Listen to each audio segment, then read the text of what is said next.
Благодарам, председателе. Почитувана македонска јавност, почитувани медиуми и колеги, најпрвин морам да ја поздравам идејата за ова законско решение, затоа што тоа значи барем некакво намалување на средствата што се црпат од буџетот. Според мене, добро е што овој предлог закон сообразува со планот за борба против корупцијата и добро е што конечно се воспоставува каква таква мерит процедура за селекција и назначување на членови на управните и органите на надзор во јавните установи, што се воведува барем некаква транспарентност во постапката за пријавување и селекција, а најдобро е што се намалува бројот на членови на управните и надзорните одбори во јавните установи. Но што ме плаши и понатаму е се уште присутниот простор за тоа да управните одбори бидат и понатаму згрижувачки центри за награда на заслужните партиски кадри. И секако ќе го појаснам ова. Во делот оцена на состојбите велите дека во однос на назначувањето на овие лица недостасува мерит процедура, односно не е регулирана постапката за избор на најдобар кандидат во случаи кога има повеќе кандидати за една позиција. Со член 42 се дефинирани условите под кои едно лице може да биде именувано за член на органот на управување и се да е државјанин на Република Македонија, да има стекнато најмалку 240 кредити или завршен 7/7 степен на образование во соодветната област и во моментот на именување да не му е изречена казна или прекршочна санкција, забрана за вршење на професија, дејност или должност. Покрај овие општи услови што ги наведов, сега се бара и соодветно работно искуство и тоа најмалку еден член да има најмалку 5 години работно искуство од областа на дејноста на јавната установа, најмалку еден член да има најмалку 3 години работно искуство од областа на финансиското работење и најмалку еден член да има најмалку 3 години работно искуство од областа на правните работи. Значи, како што сваќам, построгите критериуми важат само за тројца членови, а останатите членови можат и понатаму да бидат со било какво образование, па дури и диаметрално спротивно од дејноста на установата, и останатите членови можат и понатаму да бидат без никакво работно искуство. Она што јас овде го детектирам како слабост е фактот што е дефиниран видот на образование и работно искуство што треба да го исполнуваат кандидатите, но недостасуваат критериумите кои би биле одлучувачки во моментот кога треба да се прави селекцијата, доколку се пријават многу кандидати. Например, тоа би требало да гласи дека предност ќе имаат кандидатите со постигнат повисок просек, например, подолго работно искуство, посебни достигнувања во соодветната област и слично, што барем мене и заради што, бидејќи не е наведено вакво нешто, и понатаму не ми дава некаков надежен сигнал за надминување на партизацијата во управувањето со установите,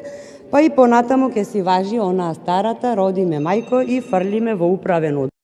Бидејќи во денешно време со ова наше образование, со кое на Шангајската листа сме рангирани на 1994 место, веќе сите имаме 240 кредити и 7/1 степен на образование и за жал со ова наша власт и со ова наше образование денешно, веќе и поседувањето на титулите магистер и доктор на науки не се вистински мерила за квалитетен кадар. Значи, која ми е целта на ова што го говорам? Предност мора да се даде на кандидатите со повисок просек при студирањето, со подолго, а не само работно искуство. И бидејќи во законите суштината е во запирките, ова го велам за утре да не можете закониве да си ги толкувате како што си го толкувате и деловникот, произволно и според потребата во даден момент. Тоа се моите забелешки во однос на мерит процедурата, додека во поглед на транспарентноста, добро би било јавните повици, освен на веб страната на основачот и на веб страната на јавната установа за која се распишува јавниот повик, истиот да биде објавен и во Дневен весник. Понатаму,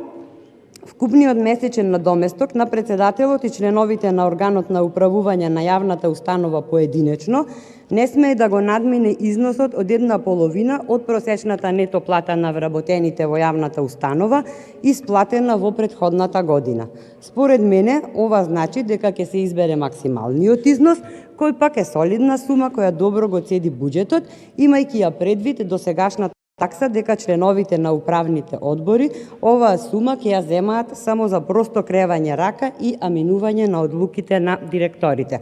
Жално, но тоа е реалноста која дај Боже да се смени, иако воопшто не сум убедена дека е возможно. Председателот и членовите на органот за надзор на јавната установа за секоја седница на органот за надзор на која присуствувале имаат право на надоместок во висина до 1/3 од просечната нето плата на вработените во јавната установа исплатена во претходната година.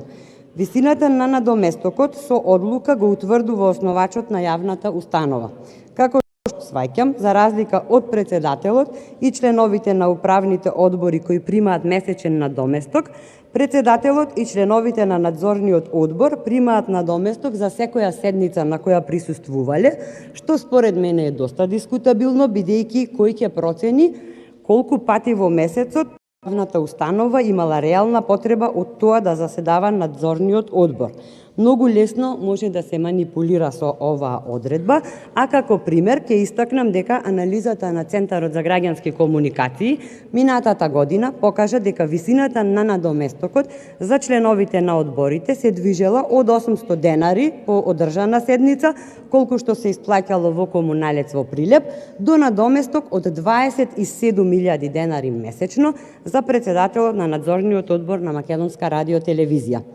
Простите пресметки за над 1000 луѓе ангажирани во одбори со просечна исплата покажуваат дека на годишно ниво овие луѓе можат да трошат и над 2 милиони евра од буџетот. Од тука, според мене, членството во управен одбор треба да биде наградено, ама наградата да биде соодветна на вложениот труд. Ние, за жал, имаме символични учества во управните органи, со присуство на седници еднаш месечно, па некаде дури и поретко, а ако таа пракса продолжи, треба да имаме и символично вреднување, односно символична исплата на надоместок.